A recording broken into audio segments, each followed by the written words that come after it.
recomposition à droite. On pose la question tout de suite à Benoît de Valicourt. Il est conseiller de Valicourt, conseiller en communication. Bonsoir, merci beaucoup d'être avec nous. Alors, Emmanuel Macron qualifié au second tour, Marine Le Pen, les deux partis littéralement laminés. Une page se tourne-t-elle dans la politique française? Enfin, on pourrait peut-être dire enfin. C'est-à-dire qu'on va changer d'air et depuis le temps que tous les candidats ont proposé de faire un changement, de bousculer des vieilles habitudes, d'avoir soi-disant des discours disruptifs, eh bien enfin, il y a peut-être quelque chose qui se passe. On bouscule. On bouscule.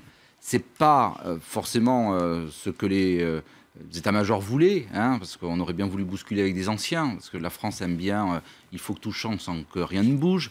Mais là, pour le coup, les choses changent. Et vous trouvez ça positif? Je trouve que c'est plutôt positif par rapport à un rejet de la population française par rapport à la politique. Alors, Marine Le Pen n'est pas vraiment dans le côté nouveau, hein, parce que finalement, les Le Pen, ils sont candidats de père en fils depuis 1970, donc c'est pas une grande nouveauté. Même si elle se déclare comme candidate anti-système, anti-parti, anti-élite. Oui, mais elle n'est pas anti-système à partir du moment où elle est elle-même élue nationale, européenne, où elle-même elle a brigué plusieurs fois des mandats nationaux. Il n'y a pas de nouveauté. Et comment expliquez-vous un tel score? Parce qu'elle a fait un bien meilleur score que son père. Elle a fait un bien meilleur score que son père parce que tout simplement elle a bossé et elle est sans doute moins dans le clivage que son père. Elle a su atténuer un petit peu ses propos. Même d'ailleurs quand on regarde ce qui s'est passé... Elle a dédiabolisé son parti. Elle a complètement dédiabolisé le parti. Et même quand on écoute ce qu'elle avait dit par rapport à la rafle du Veldiv... Bon, effectivement, il y a eu un peu de réaction, mais immédiate. C'est retombé comme un soufflet, très vite, finalement. Bon, les gens n'ont plus trop de prise avec toutes ces questions-là. On sent que l'histoire, elle fait son œuvre. Il faut laisser du temps au temps, disait François Mitterrand. Eh bien, ce temps, il est là. Il commence à peut-être un peu masquer les blessures et ce qui lui permet d'avancer tranquillement, sereinement.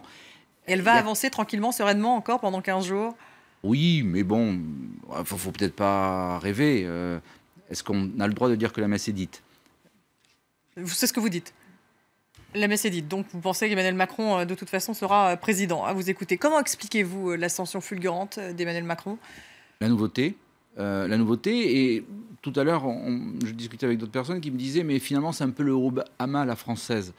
Non, ce n'est pas pour une question de couleur de peau qu'il n'est pas le Obama à la française, mais c'est que Obama, lui, était issu d'un grand parti politique, soutenu par un parti politique, ayant gagné les primaires. Alors que lui, il n'a pas du tout gagné quoi que ce soit de primaire, il n'est pas soutenu par un parti politique, et il est arrivé en disant, ben voilà, on va enfin faire des choses autrement. Je vous promets de ne pas faire ni de la droite ni de la gauche, mais de prendre ce qu'il y a de meilleur dans les deux.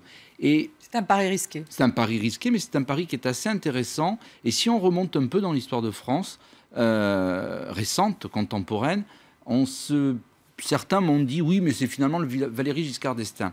Et je ne crois pas, il faut remonter plus loin. Je pense que finalement, Macron... Il était vraiment issu d'un parti, Valéry. Il était d'abord issu d'un parti.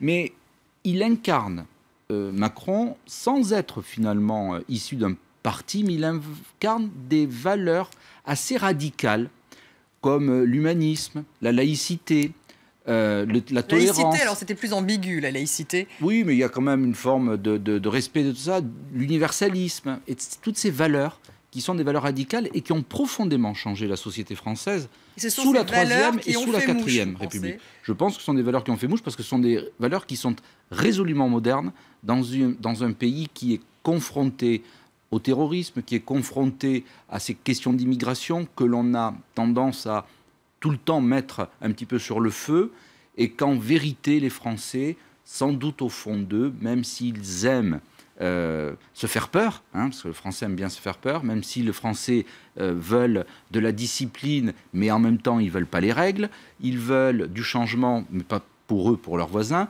Finalement, tout ça fait que eh bien, cette notion radicale, qui est une notion... D'ailleurs, dans le mot radical, il y a deux choses qui s'opposent. La sémantique radicale, et en même temps, le radicalisme porte des valeurs profondément humaines et des valeurs d'union. Alors, qui est le plus porteur? C'est la question qu'on va se poser, finalement, entre ces deux tours.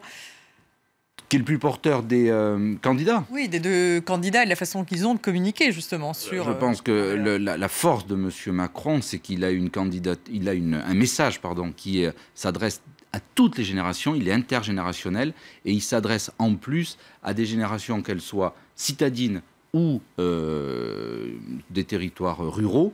Et eux ont voté pour Marine Le Pen. Eux ont voté pour Marine Le Pen, mais attention, on a pris en exemple certains territoires, mais si on fait la masse, je suis désolé, les territoires ont quand même voté majoritairement pour M.